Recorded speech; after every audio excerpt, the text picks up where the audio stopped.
If what you know of this agreement arrived in Congress for an up or down vote, would you agree with it? Well, I don't know what it is yet. And right now, the officials from the United States and the officials from Iran say two different things. For example, what is the deal with this $300 billion payment to Iran compared to the $1.7 billion from the Obama nuclear deal that the president ripped to shreds before starting this war in this second term? So I'm not sure what we're voting on yet. But I'm definitely looking very closely to see what we will get out of this war of choice that the president started, because right now I don't see that we're going to be any better off than we were before the war started. But now Iran has proven they can disrupt trade, they can disrupt oil prices, and disrupt world economies by closing the Strait of Hormuz, which was open before this war began. Well, Congresswoman, as we consider, especially with your perch on the Energy Committee, what besides the unfreezing of assets, like you're referring to, the U.S. may have to offer Iran to extract concessions around things like its nuclear program? Are you comfortable with the notion of relief around sanctions on Iranian oil? Is that actually something that you could get behind the U.S. bartering with?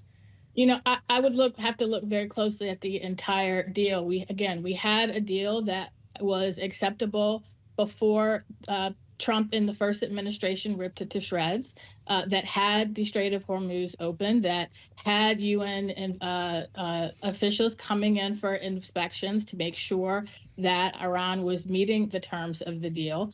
And now I don't know what's going to be in this deal. Is it going to include UN inspectors? You know, we still have 60 days to negotiate the nuclear aspects of this deal. Everybody agrees that Iran cannot have a nuclear weapon. They were nowhere near getting one before the president attacked them, when his national security intelligence folks said there was no threat to the United States. There was no threat to our service members. There was no evidence that they were anywhere close to a nuclear program. And so I need to see the totality of whatever deal comes out in this 60-day negotiation. And does it put the Middle East on the path to peace?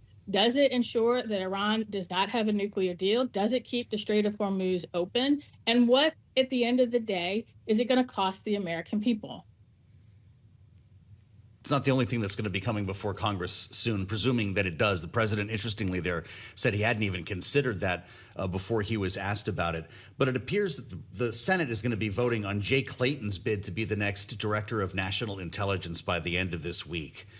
And there is a hope among Republican leaders that that will unlock a deal to extend FISA 702, because in that world, Bill Pulte would not be the director of national intelligence, which has brought this entire debate to a screeching halt. Would you be on board with a yes vote if Jay Clayton becomes the next DNI? I would also like to see some reforms that will close the loopholes that have allowed the federal government to spy on American citizens, which Section 702 was never intended to do. That has been part of the negotiations, and I think we can reach an agreement that would balance our citizens' privacy rights under the Fourth Amendment with us meeting our national security needs. I would like to see that be part of any bill for FISA 702 extension before I sign it. But I will say that Pulte, being the one who implemented it, giving him the keys to spy on anybody, whether it's foreign nationals or American citizens, was a non-starter. Clayton is much less objectionable based on what I'm hearing from the Democrats on the Intelligence Committee. But I also need to see some reforms to close those loopholes that allow the federal government to spy on American citizens in violation of the Fourth Amendment. But Congresswoman, are you not concerned about what could fall through our intelligence cracks so long as this program remains dark while these reforms are worked on? The FBI Director Kash Patel publicly said today that the FBI thwarted a planned drone and sniper attack on the UFC 250 event at the White House this past weekend. Are we not at greater threat of threats such as that if the intelligence community doesn't have access to what is gathered through the Section 702 programs? So short term, nothing ends immediately, and I think the fact that they were able to thwart a threat is proof that right now they're still able to get the information that they need to keep us safe. Hopefully this will be resolved soon. This could have been resolved last week had the president not doubled down on a national intelligence director who was wholly unqualified to do anything but be an attack dog for the president and go after his enemies. We didn't have to let FISA expire. We could have resolved this last week or the week before, but the president refused to do so. And I do believe that we can balance our national security interests and protecting the Fourth Amendment rights of American citizens. As a former member of the Armed Services Committee, I understand the importance of Section 702. I also understand that it is the American way under our Constitution to balance meeting our national security needs with protecting the civil liberties of American citizens. We can and we should do that immediately. You point out that you were, in fact, on armed services and as a lawmaker from such an important state when it comes to active duty military and veterans, for that matter. I just wonder, Congresswoman, if you're hearing anything about sailors and airmen coming home who have been on extended deployment from the Caribbean to the Middle East and in some cases back around the world again. We have ships over there who have been at sea for many months more than they had planned to be.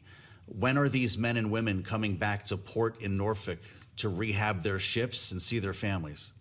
That's a very good question. The Ford has, I believe, come back, but they were out longer than they intended to be, and I know their family members were concerned, wondering what the mission was, what exactly the end game for this war was. There were some concerns about the conditions on board, the food that they were being served.